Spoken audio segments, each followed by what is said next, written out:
ಬೆಂಗಳೂರು ದಕ್ಷಿಣ ಲೋಕಸಭಾ ಕ್ಷೇತ್ರ ಕಾಂಗ್ರೆಸ್ ಅಭ್ಯರ್ಥಿಯಾದ ಶ್ರೀಮತಿ ಸೌಮ್ಯಾ ರೆಡ್ಡಿರವರ ಚುನಾವಣಾ ಪ್ರಚಾರಕ್ಕಾಗಿ ಪದ್ಮನಾಭನಗರ ವಿಧಾನಸಭಾ ಕ್ಷೇತ್ರ ಶ್ರೀಹರಿ ಕಲ್ಯಾಣ ಮಂಟಪದಲ್ಲಿ ಇಂದು ಕಮ್ಮ ಜನಾಂಗದ ಅದ್ದೂರಿ ಸಭೆ. ಇದೇ ಸಂದರ್ಭದಲ್ಲಿ ಮುಖ್ಯ ಅತಿಥಿಗಳಾಗಿ ಮಾನ್ಯ ಸಾರಿಗೆ ಹಾಗೂ ಮುಜರಾಯಿ ಸಚಿವರಾದ ಶ್ರೀ ರಾಮಲಿಂಗಾರೆಡ್ಡಿರವರು ಪಾಲ್ಗೊಂಡು ಶ್ರೀಮತಿ ಸೌಮ್ಯಾ ರೆಡ್ಡಿರವರ ಪರ ಪ್ರಚಾರ ಮಾಡಲಾಯಿತು. ಇದೇ ಸಂದರ್ಭದಲ್ಲಿ ಕಾರ್ಯಕ್ರಮದ ಅಧ್ಯಕ್ಷತೆಯನ್ನು 2023 ಕಾಂಗ್ರೆಸ್ ಅಭ್ಯರ್ಥಿ ರಘುನಾಥ್ ನಾಯ್ಡುರವರು, ಕಾಂಗ್ರೆಸ್ ಮುಖಂಡರಾದ ಪ್ರಸಾದ್ ಕಬಡಿ ಬಾಬುರವರು ಹಾಗೂ ಕಾಂಗ್ರೆಸ್ ಮುಖಂಡರಾದ ಗುರಪ್ಪ ನಾಯ್ಡುರವರು ಹಾಗೂ ಚಿಕ್ಕಲ್ಸಂದ್ರ ವಾರ್ಡ್ ಯುವ ನಾಯಕ ಎಂಪಿ ಪವನ್ ಕುಮಾರ್ ರವರು, ಡಾಕ್ಟರ್ ಸಂಜಯ್ ಗೌಡರವರು, ಎಲ್ ಶ್ರೀನಿವಾಸ್ ರವರು, ಹರಿರೆಡ್ಡಿ, ಇವೇಂದ್ರನ್ ಬಾಬು ಹಾಗೂ ಇನ್ನು ಅನೇಕ ಕಾಂಗ್ರೆಸ್ ಮುಖಂಡರು ಹಾಗೂ ಕಾರ್ಯಕರ್ತರು ಸೇರಿ ಕಮ್ಮ ಜನಾಂಗದ ಸಭೆಯನ್ನು ಯಶಸ್ವಿ ಮಾಡಿದರು.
ಇವತ್ತು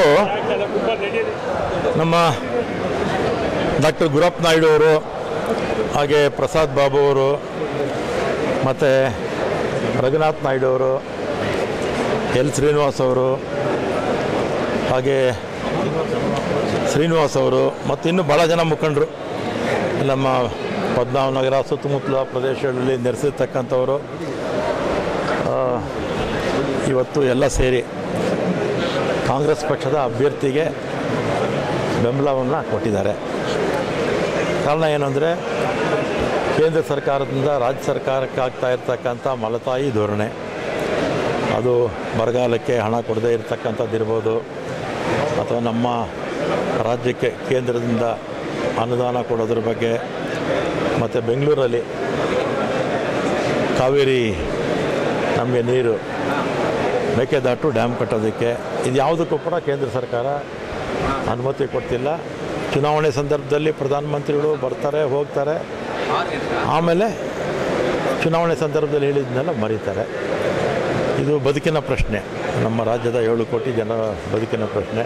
ಇದೆಲ್ಲ ನೋಡಿ ಅವರಿಗೆಲ್ಲ ಬೇಸರ ಆಗಿ ಭಾಳಷ್ಟು ಜನ ಬೇರೆ ಬೇರೆ ಪಕ್ಷದಲ್ಲಿದ್ದಂಥವ್ರು, ರಾಜಕೀಯದಲ್ಲಿ ಇಲ್ಲದೇ ಇರ್ತಕ್ಕಂಥವ್ರು ಎಲ್ಲರೂ ಕೂಡ ಇವತ್ತು ಬಂದು ಒಕ್ಕೊರಲಿನ ಬೆಂಬಲವನ್ನು ಘೋಷಣೆ ಮಾಡಿದ್ದಾರೆ. ಇಷ್ಟು ಮತದಿಂದ ಅಂತರಿಂದ ಗೆಲ್ಲೋ ವಿಶ್ವಾಸ ಇದೆ? ಇಷ್ಟು ಅಂತ ಹೇಳೋಕ್ಕಾಗಲ್ಲ, ಒಟ್ಟಿನಲ್ಲಿ 100ಕ್ಕೆ 100 ಭಾಗ ಗೆದ್ದೇ ಗೆಲ್ತೀವಿ ಈ ಸಲ. ನಮ್ಮ ಕಮ್ಮ ಜನಾಂಗ ಸಭೆಯಿಂದ 2.25 ಲಕ್ಷ ಜನ ಏನು ಬೆಂಗಳೂರಲ್ಲಿದ್ದಾರೋ, ನಮ್ಮ ಸಂಘದ ಡೈರೆಕ್ಟರ್ಗಳು, ಪ್ರೆಸಿಡೆಂಟು, ವೈಸ್ ಎಲ್ಲರೂ ಬಂದಿದ್ದರು. ಅವರೆಲ್ಲ ನಮ್ಮ ಜನಾಂಗ ಸಭೆಗೆ ಒಳ್ಳೆ ರೆಸ್ಪಾನ್ಸ್ ಮಾಡಿ ಈ ಸಲ ಸೌಮ್ಯ ರೆಡ್ಡಿಗೆ ಕಾಂಗ್ರೆಸ್ ಪರಕ್ಕೆ ಗೆಲ್ಲಿಸ್ಬಿಟ್ಟು ದಕ್ಷಿಣದಲ್ಲಿ ಗೆಲ್ಲಿಸಬೇಕು ಅಂತ ಸಂಘದಿಂದ ಎಲ್ಲರೂ ಪ್ರತಿಯೊಬ್ಬರೂ ಡಿಸೈಡ್ ಮಾಡಿದ್ದಾರೆ. ಅದರಿಂದ ನಮ್ಮ ಸಂಘದ ಪದಾಧಿಕಾರಿಗಳಾಗಿರ್ಬೋದು, ಲೀಡರ್ಗಳಾಗಿರ್ಬೋದು ಎಲ್ಲರೂ ಬಂದು ಈ ಸಲ ಸೌಮ್ಯ ರೆಡ್ಡಿಗೆ ಭಾಳ ಒಳ್ಳೆಯ ತಾಳ್ಮೆ ಇದೆ. ಆದ್ದರಿಂದ ನಮ್ಮ ರಾಮಲಿಂಗಾರೆಡ್ಡಿ ಸಾಹೇಬರು ಸೌಮ್ಯ ರೆಡ್ಡಿಯವ್ರಿಗೂ ಬೇರೆ ಯಾವುದೇ ಈ ಇವ್ರು ಹೇಳ್ತಾರೆ, ಯಾರು ನಮ್ಮ MP ನಾವು 5 ಲಕ್ಷ ಲೀಡಲ್ಲಿ ಗೆಲ್ತೀವಂತ. 2 ಲಕ್ಷಕ್ಕಿಂತ ಮೇಲೆ ನಮ್ಮಲ್ಲಿ ಲೀಡಿಂಗ್ ಇದೆ. ಅವ್ರಿಗೆ ಗೊತ್ತಿಲ್ಲ ಅದನ್ನು, ಅವ್ರು ಸುಮ್ಮನೆ ಈಗ ಬುರುಡೆ ಬಿಟ್ಕೊಂಡು ಹೋಗ್ತಾಯಿದ್ದಾರೆ, ನಾವೇ ಗೆದ್ದಿದ್ದೀವಿ ಅಂತ. ಜೂನ್ 4ನೇ ತಾರೀಕು ಗೊತ್ತಾಗತ್ತೆ ಅವ್ರು ಯಾರು ಗೆಲ್ತಾರೆ ಯಾರು ಸೋಲ್ತಾರೆ ಅಂದ್ಬಿಟ್ಟು.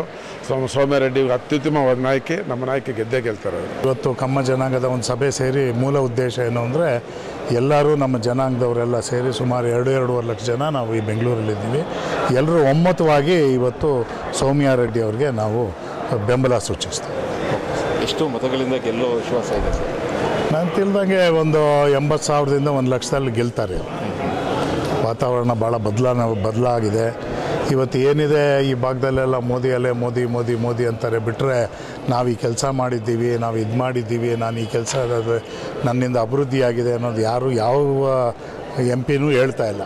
ಮೋದಿ ನೋಡಿ ಓಟ್ ಕೊಡಿ, ಮೋದಿ ನೋಡಿ ಓಟ್ ಕೊಡೋದು ನಾರ್ತ್ ಇಂಡಿಯಲ್ಲಿ, ಬೆಂಗಳೂರಲ್ಲಿ ಬಹುಶಃ ನಿಮ್ಗೆ ತಿಳಿದಾಗೆ ಮೋದಿಗೆ ಇಲ್ಲಿ ಯಾವುದು ಓಟ್ ಕೊಡೋವಂಥ ಜನ ಇಲ್ಲ. ಯಾಕಂದರೆ ಬೆಂಗಳೂರಲ್ಲಿರೋರು ಬುದ್ಧಿವಂತ ಮತದಾರರು, ಯಾರು ಕೆಲಸ ಮಾಡ್ತಾರೋ ಅವ್ರು ನೋಡ್ತಾರೆ. ಇಲ್ಲಿ ಪಕ್ಷ ನೋಡಲ್ಲ, ವ್ಯಕ್ತಿನ ನೋಡ್ತಾರೆ. ಮೋದಿ ಅಲೆ ಮೇಲೆಲ್ಲನ ಇರ್ಬೋದು, ಇಲ್ಲಿ ಕೆಳಗಡೆ ಅಂತೂ ಇಲ್ಲ. ಇವತ್ತು ನಿಮ್ಗೆ ಗೊತ್ತಿದ್ದಾಗೆ 25 ಜನ ಸಂಸದರು ಆಯ್ಕೆಯಾಗಿ ಹೋಗಿದ್ರು ಸಹಿತ ಕರ್ನಾಟಕಕ್ಕೆ ಒಂದು ಚೂರು ಕೂಡ ನ್ಯಾಯ ಸಿಕ್ಕಿಲ್ಲ. ಅನ್ಯಾಯ ಆಗಿರೋ ಮಾತು ಬಿಟ್ಬಿಡಿ, ನ್ಯಾಯನೇ ಸಿಕ್ಕಿಲ್ಲ. ಅದ್ರ ಬಗ್ಗೆ ಒಬ್ಬರೂ ಧ್ವನಿ ಎತ್ತುತ್ತಿಲ್ಲ ಅಂದಮೇಲೆ ಅಂಥವ್ರನ್ನ ನೀವು ನಿಜವಾಗ್ಲೂ ತಾವು ಮಾಧ್ಯಮದವರು ಈ ಜನರಿಗೆ ತಿಳಿಸ್ಬೇಕು. ಇಂಥವ್ರನ್ನ ಆಯ್ಕೆ ಮಾಡಿ ಕಳಿಸ್ಬಾರ್ದ ಅಂತ ಜನರು ತೀರ್ಮಾನ ಮಾಡೋಕ್ಕೆ ನಿಮ್ಮ ಮಾಧ್ಯಮದವರೇ ಇದನ್ನು ಇದು ಮಾಡಿ. ಬೆಂಗಳೂರು ದಕ್ಷಿಣ ಲೋಕಸಭಾ ಕ್ಷೇತ್ರದಲ್ಲಿ ನಮ್ಮ ಕಮ್ಮ ಜನಾಂಗದ ಜನಸಂಖ್ಯೆ ಗಣನೀಯ ಪ್ರಮಾಣದಲ್ಲಿದೆ. ಹಿಂದೆ ಒಂದು ಸಾರಿ ಕಮ್ಮ ಜನಾಂಗ ಹೆಚ್ಚಿದೆ ಅಂತ ಹೇಳ್ಬಿಟ್ಟು ನಮ್ಮ ರಘುಪತಿಯವ್ರಿಗೂ ಕೂಡ ಇಲ್ಲಿ MP ಸೀಟ್ ಕೊಟ್ಟಿದ್ದರು. ರಘುಪತಿಯವರು MP ಸೀಟ್ ಗೆದ್ದಿದ್ದರು. ಸುಮಾರು ಬೆಂಗಳೂರು ದಕ್ಷಿಣದಲ್ಲಿ 2 ಲಕ್ಷಕ್ಕೂ ಹೆಚ್ಚು ಕಮ್ಮ ಜನಾಂಗದವರು ವಾಸ ಮಾಡ್ತಿದ್ದಾರೆ. ಇವತ್ತಿನ ದಿನ ಎಲ್ಲ ಕಮ್ಮ ಜನಾಂಗದ ಮುಖಂಡರ ಸಭೆಯನ್ನು ಕರೆದು ರಾಮಲಿಂಗಾರೆಡ್ಡಿಯವರ ನೇತೃತ್ವದಲ್ಲಿ ಕಮ್ಮ ಜನಾಂಗದವರೆಲ್ಲ ಇವತ್ತು ಕಾಂಗ್ರೆಸ್ಗೆ ಹಾಕಬೇಕು, ಸೌಮ್ಯ ರೆಡ್ಡಿಗೆ ಹಾಕಬೇಕು ಅಂತ ಒಂದು ತೀರ್ಮಾನ ತಗೊಂಡು ಶ್ರೀಹರಿ ಕಲ್ಯಾಣ ಮಂಟಪದಲ್ಲಿ ಈ ಸತಿ ಎಲ್ಲರೂ ಕಾಂಗ್ರೆಸ್ಗೆ ಹಾಕಬೇಕು ಅಂತ ತೀರ್ಮಾನ ತಗೊಂಡಿದ್ವಿ. ಈ ದೇಶ ಉಳಿಯುತ್ತೆ, ಅದಕ್ಕೆ ಎಲ್ಲರೂ ನಮ್ಮ ಕಮ್ಮ ಜನಾಂಗದವರು ಪೂರ್ತಿ ಇವತ್ತು ಒಂದು ನಿರ್ಣಯ ತಗೊಂಡು ಕಾಂಗ್ರೆಸ್ ಪಕ್ಷಕ್ಕೆ ಸಪೋರ್ಟ್ ಮಾಡಬೇಕಂತ ಎಲ್ಲರೂ ಮಾಡ್ತಾ ಇದ್ದಾರೆ, ಎಲ್ಲ ಕೆಲಸ ಮಾಡ್ತಾ ಇದ್ದಾರೆ. ಒಳ್ಳೆ ಮೆಜಾರಿಟಿಯಿಂದ ಕಾಂಗ್ರೆಸ್ ಅಭ್ಯರ್ಥಿಯಾದಂಥ ಸೌಮ್ಯ ರೆಡ್ಡಿಯವರು ಗೆಲ್ತಾರಂತ ವಿಶ್ವಾಸದಿಂದ ನಾವು ಹೇಳ್ತಾ ಇದ್ದೀವಿ.